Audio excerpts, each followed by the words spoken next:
Good morning from Porto Portugal. అందరూ ఎలా ఉన్నారు? ఈ వీడియోలో మనము ఇమిగ్రేషన్ రూల్స్ కోసం కొంచెం తెలుసుకుందాము. ఇమిగ్రేషన్ చేంజెస్ ఏంటి, యూరోప్లో ఏం జరుగుతుంది, అసలు ఎస్పెషలీ పోర్చుగల్లో ఏం జరుగుతుంది, అసలు ప్రాబ్లమ్స్ ఏంటి, ప్రపోజల్స్ ఏంటి, ఛాలెంజెస్ ఏంటి, ఎలాంటి వాళ్ళకి ఎఫెక్ట్ అవుతుంది అన్నది మనము ఈ వీడియోలో చాలా క్లియర్గా డీటెయిల్డ్గా తెలుసుకుందాము. సో వీడియో మొత్తం క్లియర్గా చూడండి, మీకు అర్థమవుతుంది అసలు ఏం జరుగుతుంది ఇక్కడ అనేది. దాన్ని బట్టి మీరు మీ ఫ్యూచర్ని డిసైడ్ చేసుకోవచ్చు అనమాట.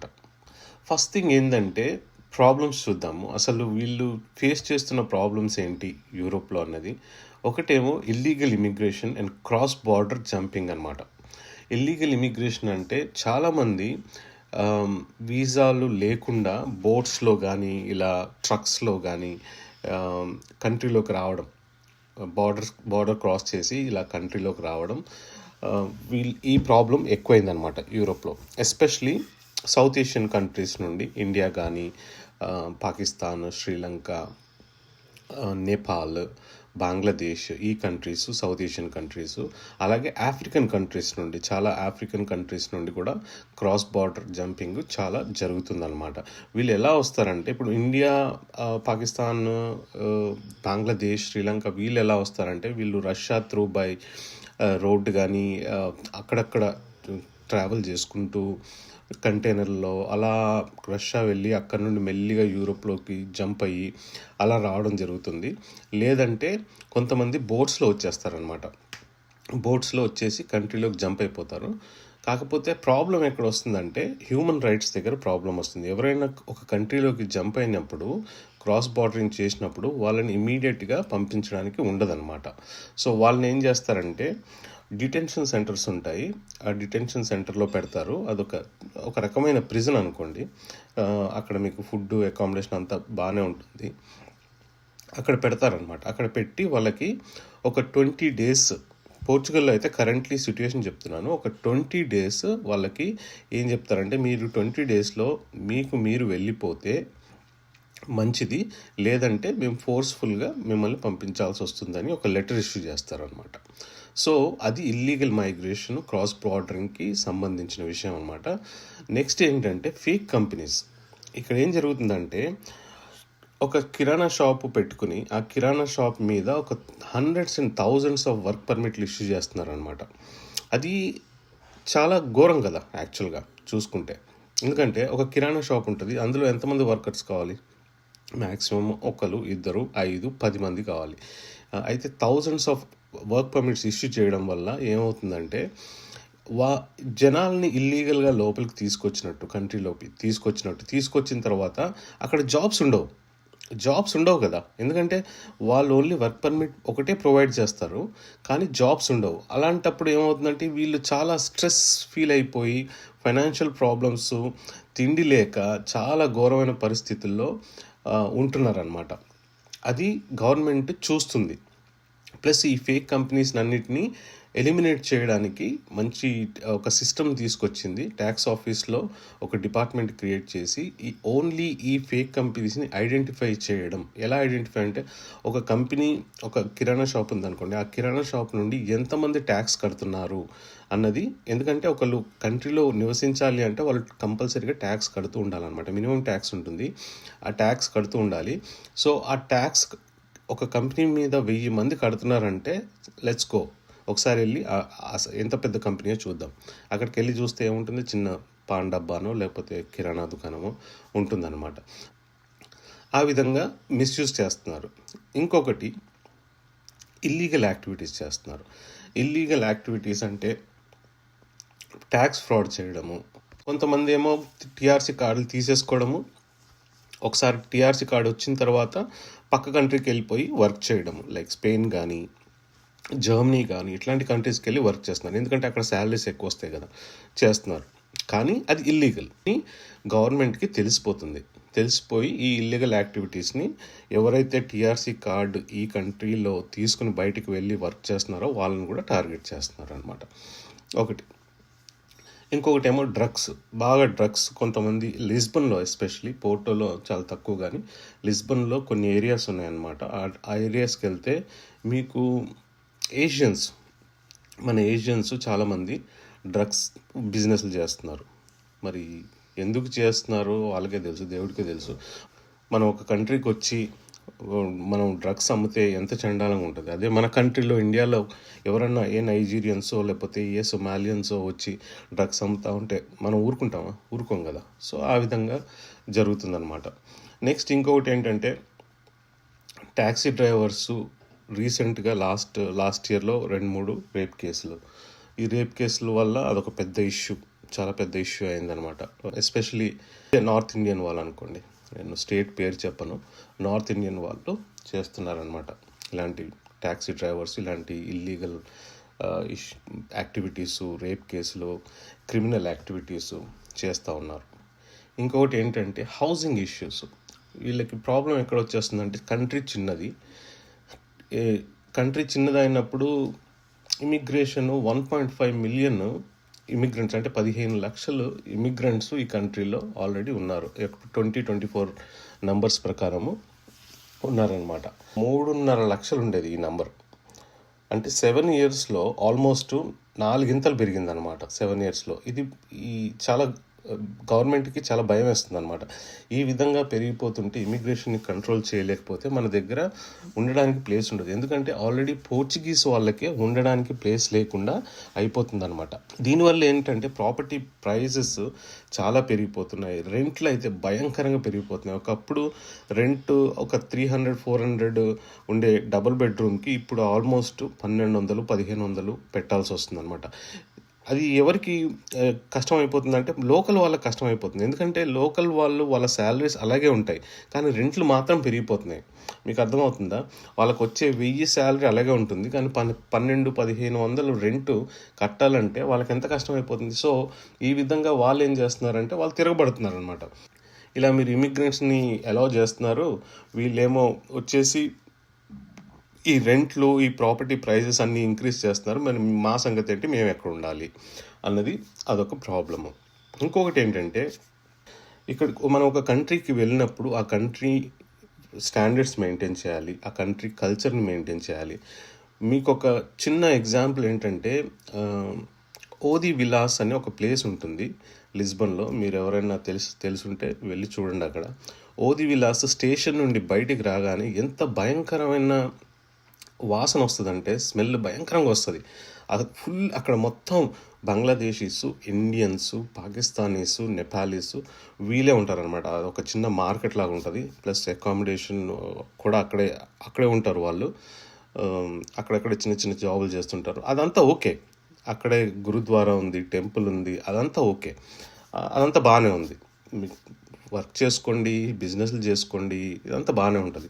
కానీ బయటికి రాగానే ఎక్కడ చూసినా కానీ, మీరు జస్ట్ స్టేషన్ నుండి బయటికి రాగానే మీకు గోడల మీద మూత్ర విసర్జనలు ఇలా భయంకరంగా కనిపిస్తాయి. భయంకరమైన స్మెల్ అక్కడ, రైట్? ఇప్పుడు పోర్చుగీస్ వాళ్ళు ఎవరైనా ఆ ఏరియాకి వెళ్తే ఎలా ఉంటుంది వాళ్ళకి? అబ్బాయి ఏంట్రా బాబు, మా కంట్రీలో ఇంత దరిద్రం అని చెప్పేసి అనుకుంటారు కదా. అది మీరు ఆలోచించుకోండి. మన బయట కంట్రీ వాళ్ళు మన దేశానికి వచ్చి ఏదన్నా ఇలాంటి మనకి తగని ఏమన్నా చేస్తే ఎలా ఉంటుంది? బాగోదు కదా. నేను ఎగ్జాంపుల్స్ చెప్పదలుచుకోలేదు, ఎందుకంటే మన కంట్రీ గురించి మనం చెప్పుకోకూడదు అలాగా. కానీ బయట కంట్రీ వాళ్ళు ఎవరన్నా వచ్చి మన కంట్రీలో ఎలాంటివి ఏమన్నా చేస్తే మనం ఊరుకుంటామా? ఊరుకోం కదా. అలా మనం బయట కంట్రీకి వెళ్ళినప్పుడు వాళ్ళ కంట్రీ స్టాండర్డ్స్ని మెయింటైన్ చేయాలి, వాళ్ళ కంట్రీ కల్చర్ని మెయింటైన్ చేయాలి. సో కంట్రీకి రెస్పెక్ట్ ఇవ్వాలన్నమాట. ఓకే, అది. సో ఈ ప్రాబ్లమ్స్ అన్నీ చూసి వీళ్ళు ఇమిగ్రేషన్ చేంజెస్ చేయడానికి ప్రపోజల్స్ పెడుతున్నారు. అందులో చేగా అని ఒక కొత్త పార్టీ వచ్చింది. ఈ పార్టీ ఏంటంటే కంప్లీట్గా యాంటీ ఇమిగ్రేషన్ అనమాట. అంటే వాళ్ళకి ఇమిగ్రెంట్స్ అంటే నచ్చరు. వాళ్ళు అసలు గెలిచిందే దీని మీద, మేము ఇమిగ్రేషన్ ఆపేస్తాము కంప్లీట్గా అని దాని మీద వాళ్ళు ఓట్లు సంపాదించి గెలిచారనమాట. మీకు గుర్తుండే ఉంటుంది, లాస్ట్ ఇయర్ జూలై అనుకుంటా, అరౌండ్ జూలైలో over night expression of interest అనే కాన్సెప్ట్ని ఓవర్ నైట్ తీస్తారనమాట. ఓవర్ నైట్ అంటే అసలు చాలా షాకింగ్ న్యూస్ అది. ఏదైనా చేంజ్ చేయాలి అనుకుంటే అది ఒక డిస్కషన్ ఉంటుంది పార్లమెంట్లో, దానికి ఒక ఓటింగ్ ఉంటుంది, అది ప్రెసిడెంట్ పంపించాలి, ప్రెసిడెంట్ దాన్ని అప్రూవ్ చేయాలి, తర్వాత ప్రెసిడెంట్కి నచ్చకపోతే కోర్టుకి పంపించి కోర్టు దగ్గర నుండి ఒపీనియన్ తీసుకుని ఇవన్నీ చేయాల్సి వస్తుంది. కానీ ఓవర్ నైట్ ఎక్స్ప్రెషన్ ఆఫ్ ఇంట్రెస్ట్ని క్లోజ్ చేసి పడేశారు. సరే, ఎక్స్ప్రెషన్ ఆఫ్ ఇంట్రెస్ట్ అంటే ఏంటి అంటే, ఎవరైనా కానీ ఈ కంట్రీలోకి లీగల్గానో ఇల్లీగల్గానో వచ్చి వాళ్ళు రెగ్యులరైజ్ చేసుకోవచ్చు అనమాట. అంటే ఇల్లీగల్గాని ఎక్కడ చెప్పరు, కాకపోతే మీరు ఈ కంట్రీలో ఉంటే మీరు రెగ్యులరైజ్ చేసుకోవచ్చు. రెగ్యులరైజేషన్ అని ఒక చిన్న అప్లికేషన్ ఉంటుంది, దానికి కావాల్సిన పేపర్ వర్క్ అదంతా ఉంటుంది. అది చూసుకుని మీరు అప్లై చేసుకుంటే మీరు లీగలైజ్ అయిపోతారనమాట, కంప్లీట్గా లీగల్ అయిపోతారు. సో దాన్ని చాలామంది మిస్యూజ్ చేసుకుని మనము ఇప్పుడున్న పరిస్థితిని తీసుకొచ్చారు. అది ఉంటే అసలు చాలామందికి చాలా హెల్ప్ అయ్యేది అనమాట, అసలు కావాల్సిన వాళ్ళకి హెల్ప్ అయ్యేది. కానీ దానివల్ల ఎంతోమంది దాన్ని మిస్యూజ్ చేసుకోవడం వల్ల ఆ రూల్ని తీసేయడం చాలామందికి అసలు బాధాకరం. బట్ ఎనీవే, అది మన చేతిలో లేదు కనుక మనం దాని గురించి, అది కంప్లీట్గా క్లోజ్ అయిపోయింది. సో ఇప్పుడు ఏంటంటే చాలామంది అడుగుతూ ఉంటారు నన్ను ఎప్పుడు, సార్ నేను టూరిస్ట్ వీసా మీద వచ్చేస్తా, నేను వర్క్ పర్మిట్ చేసుకోవచ్చా, నేను ఇది చేసుకోవచ్చా అది చేసుకోవచ్చా అంటారు. అంటే టూరిస్ట్ వీసా మీద వస్తే మాత్రం అసలు వర్క్ పర్మిట్కి కన్వర్షన్ లేనే లేదు. ఇది చాలా స్ట్రాంగ్గా చెప్తున్నాను, గుర్తుపెట్టుకోండి. ఎందుకంటే మీరు ఇక్కడ వరకు అంత ఖర్చు పెట్టుకుని వచ్చిన తర్వాత డిసప్పాయింట్ అయిపోతారు. ఓకే, మీరు అడగొచ్చు ఎక్స్ప్రెషన్ ఆఫ్ ఇంట్రెస్ట్ అనే దాన్ని ఎందుకు ఇంట్రడ్యూస్ చేశారు, ఎందుకు క్లోజ్ చేశారని. సరే, ఎందుకు ఇంట్రడ్యూస్ చేశారంటే వీళ్ళకి లేబర్ కావాలి. ఓకే, ఎందుకంటే ఈ కంట్రీ ఏజ్డ్ పీపుల్ చాలామంది ఉన్నారనమాట. ఆల్మోస్ట్ 50 to 60% ఈ కంట్రీలో అందరు ముసలి వాళ్ళే ఉంటారు. అబౌవ్ 60-65 వాళ్ళే ఉంటారు. మిగతాది 40%. ఆ 40%లో కూడా చాలామంది యంగ్స్టర్స్ ఈ జర్మనీకి, ఈ నార్వే, స్వీడన్, ఇట్లాంటి ఎక్కడైతే స్విట్జర్లాండ్, లగ్జంబర్గ్ ఈ కంట్రీస్కి వెళ్ళి వాళ్ళకి ఏం పర్మిషన్స్ అవసరం లేదు కదా, డైరెక్ట్గా వెళ్ళిపోయి వర్క్ చేసుకోవచ్చు, అక్కడే ఉండిపోవచ్చు, సెటిల్ అయిపోవచ్చు ఇక్కడ వాళ్ళకి. సో ఆ కంట్రీస్కి వెళ్ళి అక్కడ శాలరీస్ బాగుంటాయి కనుక అక్కడ సెటిల్ అయిపోతారు వాళ్ళు. సో ఈ కంట్రీలో పనిచేసే వాళ్ళు ఎవరు? ఓన్లీ ఇమిగ్రెంట్సే. ఇంకా మనలాగా వచ్చిన వాళ్ళు ఓన్లీ ఇమిగ్రెంట్సే పని చేయాలన్నమాట. సో దానికోసం అని చెప్పేసి లేబర్ షార్టేజ్ వల్ల దీన్ని ఇంట్రడ్యూస్ చేశారు. బాగానే ఉంది, కొన్ని సంవత్సరాలు బాగానే జరిగింది. కానీ దాని తర్వాత ఇప్పటి వరకు చెప్పిన ఈ ఇల్లీగల్ యాక్టివిటీస్ వల్ల, ఈ మిస్యూజ్ చేసుకోవడం వల్ల దీన్ని ఓవర్ నైట్ స్టాప్ చేయాల్సి వచ్చిందనమాట. ఓకే, ఇప్పుడు ప్రపోజల్స్ ఏం చేస్తున్నారు ఈ చేగా పార్టీ వాళ్ళంటే, కొన్ని ప్రపోజల్ చేస్తున్నారు. ఇది పార్లమెంట్లో నడుస్తూ ఉంది, ఆల్మోస్ట్ ఒక 3-4 months నుండి నడుస్తూ ఉంది. వాళ్ళు ఒక ప్రపోజల్ పెడుతున్నారు, మిగతా పార్టీలు ఒప్పుకోవట్లేదు, దానికి కౌంటర్ ప్రపోజల్ ఇస్తున్నారు. ప్రెసిడెంట్ ఒప్పుకోవట్లేదు, కోర్టులు ఒప్పుకోవట్లేదు. సో అసలు ఏంటి ఈ ప్రపోజల్స్, ఎంతవరకు ఏం జరగవచ్చు అన్నది ఒకసారి చూద్దాం. ఫస్ట్ ఏమో వీళ్ళు ఒక 2 detention centers బిల్డ్ చేయాలనుకుంటున్నారు ఇల్లీగల్గా ఈ కంట్రీలో ఉన్న వాళ్ళకి. డిటెన్షన్ సెంటర్స్ ఆల్మోస్ట్ 18,000 పీపుల్ని, 18,000 జనాల్ని ఐడెంటిఫై చేశారు. వీళ్ళు ఇల్లీగల్గా ఉంటున్నారు పేపర్స్ లేకుండా అని చెప్పేసి వాళ్ళని డిటెన్షన్ సెంటర్లో పెడతారనమాట. డిటెన్షన్ సెంటర్లో పెట్టి వాళ్ళని పంపించేస్తారు. ఈ 18,000లో కొంతమంది ఆల్రెడీ టీఆర్సీ వచ్చిన వాళ్ళు కూడా ఉంటారు. మరి వీళ్ళని ఎందుకు పంపిస్తారంటే, ఈ టీఆర్సీ వచ్చిన వాళ్ళు ఇల్లీగల్గా, నేను ఇందాక చెప్పినట్టు ఈ ఫేక్ కంపెనీస్ పెట్టి థౌజండ్స్ ఆఫ్ వర్క్ పర్మిట్ చేస్తున్నారు కదా, అలాంటి వాళ్ళని కూడా ఐడెంటిఫై చేసి ఈ డిటెన్షన్ సెంటర్స్లో పెట్టి వాళ్ళని మళ్ళీ రిటర్న్ పంపించేస్తారనమాట. సో మీకు టీఆర్సీ వచ్చింది కదా అని చెప్పేసి మీరు సేఫ్ అనుకోకూడదు. ఆల్రెడీ కొంతమంది టీఆర్సీ వచ్చిన వాళ్ళు వచ్చేసింది కదా మాకు సేఫ్ అని అనుకోకండి. మీరు లీగల్గా టీఆర్సీ తెచ్చుకుని ఉంటే నో ప్రాబ్లం. కానీ మీ తప్పేం లేదు. ఎవరైతే ఎంప్లాయర్, ఏ కిరాణా దుకాణం అతను చేశాడో అతనికి ప్రాబ్లము, అతను త్రూ చేయించుకున్న వాళ్ళకు కూడా ప్రాబ్లంలో పడతారనమాట. Okay, so detention centres 30 million euros పెట్టేసి కడుతున్నారు.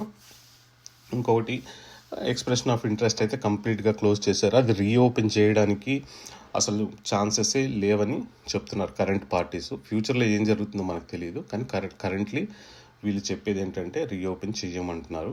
ఇంకొకటి ఏంటంటే జాబ్ సీకర్స్ వీసా. మొన్నటి వరకు జాబ్ సీకర్స్ వీసా ఎలా ఉండేదంటే, ఎవరన్నా జాబ్ సీకర్స్కి ఎలిజిబుల్ అయితే వాళ్ళు వచ్చి ఏ జాబ్ అన్నా చేసుకోవచ్చు అనమాట. అంటే మీనింగ్ ఏంటంటే, మీరు ఒక బ్యాంక్లో పనిచేసిన, ఇన్సూరెన్స్ కంపెనీలో పనిచేసిన, లేకపోతే ఐటీలో చేసినా మీరు అప్లై చేసుకుని ఇక్కడికి వచ్చిన తర్వాత జాబ్ స్విచ్ చేసుకోవచ్చు. అదే దాని మీద మీరు చేయాలి అన్న గ్యారంటీ ఏం లేదనమాట. అలా రెస్ట్రిక్షన్ ఏం లేదు. ఇప్పుడు ఏం చేస్తున్నారంటే జాబ్ సీకర్స్కి హైలీ స్కిల్డ్ వాళ్ళని మాత్రమే మేము తీసుకుంటాము అని చెప్తున్నారు. దానికి ఒక స్కిల్ లిస్ట్ పెడుతున్నారు. ఇంకా స్కిల్ లిస్ట్ ఫైనలైజ్ అవ్వలేదు. సో ఆ స్కిల్ లిస్ట్లో మోస్ట్ లైక్లీ ఏముంటుందంటే ఐటీ సెక్టర్ ఉంటుంది, ఇంజనీరింగ్ సెక్టర్ ఉంటుంది, టీచింగ్ సెక్టర్ కానీ, నర్సింగ్ సెక్టర్ కానీ, ఇలాంటి సెక్టర్స్ ఉంటాయన్నమాట. సో హైలీ క్వాలిఫైడ్ వాళ్ళకి మాత్రమే జాబ్ సీకర్స్ వీసా ఉంటుంది. ఆ లిస్ట్ ఇంకా ఫైనలైజ్ అవ్వలేదు. ఒకసారి లిస్ట్ వచ్చినప్పుడు మళ్ళీ మనం ఒక వీడియో చేద్దాం దాని గురించి. ఓకే, నెక్స్ట్ ఏంటంటే next proposal long wait for సిటిజన్షిప్ని ఇప్పుడు ప్రస్తుతం 5 years. పోర్చుగల్ ఫేమస్ దేనికంటే సిటిజన్షిప్ చాలా తొందరగా వస్తుంది యూరోప్లో అని చెప్పేసి ఫేమస్ అనమాట. 5 yearsకి వచ్చేస్తుంది అని చెప్పేసి పిఆర్ కానీ సిటిజన్షిప్ కానీ.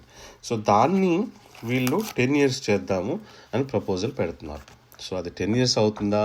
నిన్న రాత్రి కూడా న్యూస్లో 7 years ప్రపోజల్ అమెండ్ చేశారు అని విన్నాను. సో అది 10 years ఉంటుందా, 7 years ఉంటుందా, లేదా 5 years ఉంటుందా, లేదా ఆల్రెడీ ఉన్న వాళ్ళకి అది అప్లై అవుతుందా, లేదా కొత్త వాళ్ళకే అప్లై అవుతుందా, ఈ క్లారిఫికేషన్ ఇంకా కంప్లీట్గా రాలేదు. అన్ని ప్రపోజల్స్ లెవెల్స్లోనే ఉన్నాయి, ఇంకా క్లారిఫికేషన్ రాలేదు. ప్లస్ లాంగ్వేజ్ టెస్ట్లు, కల్చరల్ ఇంటిగ్రేషన్ టెస్ట్లు ఇవన్నీ కూడా ఇంట్రడ్యూస్ చేస్తున్నారు. అప్పుడు కొంచెం చాలా కష్టం అయిపోతుంది. కల్చరల్ ఇంటిగ్రేషన్ టెస్ట్ అంటే కొంచెం కష్టమే. సో ఇలాంటి చేంజెస్ వీళ్ళు తీసుకొస్తున్నారు అనమాట. ఫైనలైజ్ అవ్వలేదు కానీ ప్రపోజల్స్ అనమాట. ఫ్యామిలీ రీయూనిఫికేషన్ చేంజ్, ఇది చాలా ఇంపార్టెంట్. ఇది చాలా ఘోరమైన సబ్జెక్ట్ నన్ను అడిగితే ఈ చేంజ్. ఎందుకంటే ఇప్పుడు నార్మల్గా ఫ్యామిలీ రీయూనిఫికేషన్ అనేది యూనివర్సల్గా ఎలా ఉంటుందంటే, మీరు 6 months కన్నా మీ పార్ట్నర్తో దూరంగా ఉంటే మీకు వీసా ఇవ్వాలన్నమాట, ఏ కంట్రీ అయినా సరే. అది హ్యూమన్ రైట్ కనుక మీకు ఏ కంట్రీ అయినా సరే మీకు వీసా ఇవ్వాలి 6 months కన్నా దూరంగా ఉంటే. కాకపోతే వీళ్ళు ఏం చేస్తున్నారంటే కొన్ని రూల్స్ పెడుతున్నారు. మేము మినిమం 2 years, ఫ్యామిలీ రీయూనిఫికేషన్కి 2 years స్టాండర్డ్ అని చెప్పేసి ఒకటి పెడుతున్నారు. అంటే దాని మీనింగ్ ఏంటంటే, ఇప్పుడు ఎవరైనా ఇక్కడికి వచ్చారనుకోండి, వాళ్ళు 2 years తర్వాతే వాళ్ళ వైఫ్ని కానీ హస్బెండ్ని కానీ తీసుకురావచ్చు అనమాట. సో అదొక రూల్ పెడుతున్నారు. కానీ దానికి కొన్ని ఎక్సెప్షన్స్ ఉన్నాయి అని చెప్తున్నారు. సరే, ఆ ఎక్సెప్షన్స్ ఏంటి అన్నది చూద్దాం. ఇప్పుడు మీరు మ్యారీడ్ అనుకోండి, మీరు మీ వైఫ్ని తీసుకురావాలి అనుకోండి. ఓకే, మీకు మ్యారేజ్ ఎప్పుడో 5 years క్రితం అయింది. మీరు మీ వైఫ్ని తీసుకురావాలి అనుకుంటే మీరు లాస్ట్ 15 monthsలో కలిసి ఉంటున్నట్టు, ఇండియాలో కానీ ఎక్కడైనా సరే ఏ కంట్రీ నుండి వస్తే ఆ కంట్రీలో కలిసి ఉంటున్నట్టు మీరు ప్రూవ్ చేసుకోవాలన్నమాట. అంటే సేమ్ మీ అడ్రస్లు 2 ఒకటే దగ్గర ఉండడమో ఇలాంటివి ఏవో ఉంటాయి కదా. సో ఇది ప్రూవ్ చేసుకుంటే మీరు ఎలిజిబుల్. అంతేగాని కొత్తగా పెళ్ళైన వాళ్ళకి మాత్రం ప్రాబ్లం. డెఫినెట్గా కొత్తగా వెళ్ళి పెళ్లి చేసుకుని వస్తారు కదా, వాళ్ళకి ప్రాబ్లం ఉంటుంది. వాళ్ళు ఇమీడియట్గా తీసుకురాలేరు. సో మినిమం 15 months మ్యారేజ్ అయ్యుండి మీరు ప్రూవ్ చేసుకోగలిగితే మీరు మీ వైఫ్ని కానీ హస్బెండ్ని కానీ తీసుకొని రావచ్చు. అలాగే చిల్డ్రన్ అండర్ ఏజ్ 18 years, 18 సంవత్సరాల కన్నా తక్కువగా ఉన్న చిల్డ్రన్ని మీరు తీసుకురావచ్చు. అది కాకుండా ఇంకో 2 ఎక్సెప్షన్స్ ఉన్నాయి. గోల్డెన్ వీసా మీద వచ్చిన వాళ్ళు లేదా హైలీ స్కిల్డ్ వీసా మీద వచ్చిన వాళ్ళు మాత్రం వాళ్ళకి రెస్ట్రిక్షన్స్ ఏం లేవు. వాళ్ళు ఇమీడియట్గా ఫ్యామిలీని, పిల్లల్ని తీసుకొని వచ్చేయచ్చు. సో ఇవి చాలా ఇంపార్టెంట్, గుర్తుపెట్టుకోండి. మామూలు వీసా మీద వచ్చిన వాళ్ళు, వర్క్ పర్మిట్ల మీద కానీ స్టూడెంట్ వీసాల మీద కానీ వచ్చిన వాళ్ళు ఫ్యామిలీని తీసుకురావాలంటే 2 years మినిమం వెయిట్ చేయాలి. ఓకే, కొత్తగా పెళ్ళైన వాళ్ళకి కష్టం. ఓకే, సో ఇవి గుర్తుపెట్టుకోండి. సరే, ఇప్పుడు ఇదంతా బాగానే ఉంది. ప్రపోజల్స్, ఇవన్నీ ప్రపోజల్స్ మాత్రమే. ఇప్పటివరకు మనం మాట్లాడుకునే అన్ని ప్రపోజల్స్. ఫైనల్గా దాని మీద ప్రెసిడెంట్ అప్రూవల్ ఇంకా రాలేదు. ప్రెసిడెంట్ అప్రూవల్ వస్తేనే అది లీగలైజ్ అవుతుంది. తర్వాత దాన్ని ఇంప్లిమెంట్ చేస్తారు. సో అది పార్లమెంట్లో నడుస్తూ ఉంది. సో చేగా పార్టీ వాళ్ళేమో ప్రపోజల్స్, యాంటీ ఇమిగ్రెంట్ పార్టీ, అది వాళ్ళు ప్రపోజల్స్ చేస్తున్నారు ఇలా చేంజెస్ చేయాలని చెప్పేసి. ఇది కోalition గవర్నమెంట్ అనమాట.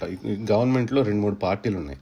So కోalition government. అందులోనే ఇంకొక గవర్నమెంట్ ఏమంటుందంటే నో, మనం ఇలా ఇలా చేయలేము, ఇది చాలా దుర్మార్గము, ఇలా చేయలేమని చెప్పేసి వాళ్ళు ఒక కొత్త ప్రపోజల్ చేస్తున్నారు. అలాగే మాంటినీగ్రో అని చెప్పేసి ప్రైమ్ మినిస్టరు తనకు ఒక ప్రపోజల్ ఉందన్నమాట. సో ఇది ఫైనల్గా ఈ కోalition పార్టీస్ అన్నీ కలిసి ఒక కంక్లూజన్కి రాలేకపోతున్నాయి అన్నమాట. So it takes time, it might take time or may not, I don't know, but proposals అయితే ఇవే. ఓకే, సరే, మరి ఇదంతా బాగానే ఉంది. ఛాలెంజెస్ ఏముంటాయి ఒకవేళ ఇవి చేస్తే, ఛాలెంజెస్ ఏముంటాయి అన్నది మనం చూసుకోవాలి. సరే, ఇమిగ్రేషన్ ఆపేశారు అనుకోండి, మరి పనులు ఎవరు చేస్తారు ఇక్కడ? 2023 నుండి 2024 ఎండ్ ఆఫ్ 2024 వరకు 75,000 జనాలని ఇమిగ్రేషన్ తగ్గిపోయింది, కట్ అయిపోయింది అనమాట. అంటే ఒక 100 మంది వచ్చేవారు అనుకోండి, 2023లో ఒక 100 మంది ఇమిగ్రెంట్స్ వస్తే 2024లో ఓన్లీ 30 మందే వచ్చారనమాట. రైట్, ఎందుకంటే ఈ రెస్ట్రిక్షన్స్ వల్ల, ఈ ఎక్స్ప్రెషన్ ఆఫ్ ఇంట్రెస్ట్ లేకపోతే ఎవరు రారుగా. ఎక్స్ప్రెషన్ ఆఫ్ ఇంట్రెస్ట్ ఉంటే వచ్చేస్తారు చాలామంది, కానీ అది లేకపోవడం వల్ల ఎవరు రాలేదు. ఓన్లీ 30% మంది. ఆ 30%లో students, work permits, highly skilled visas, golden visas, D7 ఇలాంటి వీసాస్ ఉన్నాయన్నమాట. ఓకే, సో మరి ఎవరు చేస్తారు? మరి ఈ పనులన్నీ ఎవరు చేస్తారు? పాపులేషన్ ఏమో 60%, 50 to 60% ఓన్లీ ముసలాళ్ళే ఉంటారు. మరి ఈ అగ్రికల్చర్లో ఎవరు పనిచేస్తారు? ఈ ఫిషరీస్ డిపార్ట్మెంట్లో ఎవరు పనిచేస్తారు? ఈ కన్స్ట్రక్షన్స్లో ఎవరు పనిచేస్తారు? ఇదంతా లేబర్ వర్క్ కదా, అన్స్కిల్డ్ కదా. ఇవన్నీ ఎవరు చేస్తారు మరి? అదొక పెద్ద క్వశ్చన్ మార్క్ అనమాట. ఓకే, ఇవన్నీ కరెంట్లీ ఇమిగ్రెంట్స్ చేస్తున్నారు. మరి వాళ్ళని రాకుండా చేస్తే ఎవరు చేస్తారు అనేది ఒక పెద్ద ఛాలెంజ్ అనమాట. పోర్చుగల్ అనేది టూరిజం కంట్రీ అనమాట. టూరిజం మీద కంప్లీట్గా వీళ్ళ ఎకానమీ డిపెండ్ అయి ఉంటుంది. మీరు చూసుకుంటే, మీరు రీసెర్చ్ చేయండి దాని గురించి. టూరిజం మీదే ఈ కంట్రీ మోస్ట్లీ డిపెండ్ అయి ఉంటుంది. ఎందుకంటే ఇండస్ట్రీస్ చాలా తక్కువ ఇక్కడ. ఇప్పుడు వస్తున్నాయి అనుకోండి జర్మన్ కంపెనీస్ కొన్ని, కానీ ఇండస్ట్రీస్ చాలా తక్కువ. టూరిజం మీదే వీళ్ళు, హోటల్స్ మీద, రెస్టారెంట్స్ మీద, ఈ టూరిజం ఇండస్ట్రీస్ మీద, హాస్పిటాలిటీ ఇండస్ట్రీస్ మీద, ఫిషరీస్, అగ్రికల్చరు, ఇలాంటి వాటి మీద వీళ్ళు డిపెండ్ అయి ఉంటారనమాట. వీటిలో పనిచేసేది మోస్ట్లీ 90% ఇమిగ్రెంట్స్ ఉంటారు. ఇప్పుడు ఈ ఇమిగ్రేషన్ ఆపేస్తే ఈ వర్క్స్ అన్ని ఎవరు చేస్తారో అన్నది ఒక పెద్ద ఛాలెంజ్గా మళ్ళీ తయారైందనమాట. సో దానికోసం డిస్కషన్స్ జరుగుతూ ఉన్నాయి పార్లమెంట్లో. ఓకే, ఇంకోటి ఏంటంటే, ఓకే, పొలిటికల్ రీజన్స్ వల్ల ఇమిగ్రేషన్ని కంట్రోల్ చేద్దాము అని ఆల్రెడీ ప్రామిస్ చేసింది జనాలకి. సరే, మేము ఇమిగ్రేషన్ కంట్రోల్ చేద్దామంటే చేస్తారే అనుకుందాం. ఓకే, ఈ ప్రపోజల్స్ అన్నీ సక్సెస్ఫుల్గా అయ్యాయి అనుకుందాం. పొలిటికల్ బెనిఫిట్స్ కోసమే సక్సెస్ఫుల్గా అయ్యాయి అనుకుందాం. ఓకే, మరి కంట్రీ ఎకానమీ సంగతి ఏంటి? ఇమిగ్రేషన్ ఆపేస్తే కంట్రీ కంప్లీట్గా కొలాప్స్ అయిపోద్ది. సో సమ్ వే ఎక్కడో ఒక బ్యాలెన్స్ ఉండాలి కదా. సో కంప్లీట్గా నేను ఆపేస్తాను జనాలు రాకుండా అంటే మరి పనులు ఎవరు చేయాలి? పనులు ఎవరు చేయకపోతే మరి కంట్రీలోకి ఎవరు రారుగా. టూరిజం ఎవరు రారు, ఎందుకంటే వాళ్ళకి సర్వీస్ చేసే వాళ్ళు ఎవరు ఉండరు కనుక బిజినెస్లు క్లోజ్ అయిపోతాయి. ఈ టూరిజం వల్ల ఎవరు రారు, అప్పుడు ఎకానమీ కంప్లీట్గా కొలాప్స్ అయిపోతుంది. సో దానికోసం కూడా పెద్ద డిస్కషన్ నడుస్తుంది అన్నమాట. సో ఇవి ప్రాబ్లమ్స్, ప్రపోజల్స్, ఛాలెంజెస్ మనం మాట్లాడుకున్నాం చాలా క్లియర్గా, మీకు అర్థమయ్యే ఉంటుంది. ఈ ప్రపోజల్స్ మాత్రం ఫైనల్గా ఇంకా ఏమి ఫైనలైజ్ అవ్వలేదు, బట్ డెఫినెట్గా చాలామందికి కాన్ఫిడెన్స్ ఉంది. ఎందుకంటే ఒక కంట్రీ ఇమిగ్రేషన్ని కంట్రోల్ చేయాలి అనుకుంటే డెఫినెట్గా చేస్తుంది. కాకపోతే దాని ఇంప్లికేషన్స్ ఏంటి అన్నది వాళ్ళు చాలా కేర్ఫుల్గా ప్లాన్ చేసుకోవాల్సి వస్తుంది అనమాట. సో ఇవన్నీ మనం కన్సిడర్ చేసుకుని మీకేమనిపిస్తుంది అసలు?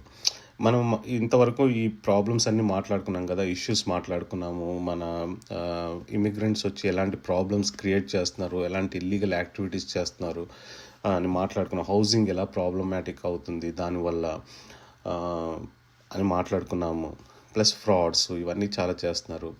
అలాగే ప్రపోజల్స్, చేగా పార్టీ వాళ్ళ ప్రపోజల్స్ గురించి మాట్లాడుకున్నాము. అలాగే ఛాలెంజెస్ గురించి మాట్లాడుకున్నాము. ఛాలెంజెస్ అంటే ఏంటి, అసలు ఎకానమిక్గా కంప్లీట్ కొలాప్స్ అయిపోతే దానికి కౌంటర్గా మనం ఎలా బ్యాలెన్స్ చేయొచ్చు దాన్ని అన్నది మనం మాట్లాడుకున్నాము. ఓకే, సో మీ అభిప్రాయం ఏంటి అన్నది నాకు కామెంట్స్లో చెప్పండి. అలాగే ఎవరైనా పోర్చుగల్కి ప్లాన్ చేసుకుంటూ ఉంటే ఇవి కన్సిడర్ చేసుకోండి. ఏంటంటే మీ ఫ్యామిలీ రీయూనిఫికేషన్ కొంచెం లాంగ్ ప్రాసెస్ అవ్వచ్చు, మీ పర్మనెంట్ రెసిడెన్సీ కానీ సిటిజన్షిప్ కానీ కొంచెం లాంగ్ ప్రాసెస్ అవ్వచ్చు. సో ఇలాంటివి కొంచెం కన్సిడర్ చేసుకొని ప్లాన్ చేసుకోండి. ఓకే, మీకు ఈ వీడియో నచ్చినట్టయితే లైక్ చేయండి, షేర్ చేయండి, సబ్స్క్రైబ్ చేసుకునే వాళ్ళు సబ్స్క్రైబ్ చేసుకోండి, అలాగే పక్కన ఉన్న గంట ఐకాన్ని గట్టిగా నొక్కేయండి. మళ్ళీ వచ్చే వీడియోలో కలుద్దాం. అప్పటి వరకు సెలవు. Thanks for watching. Bye from Portugal.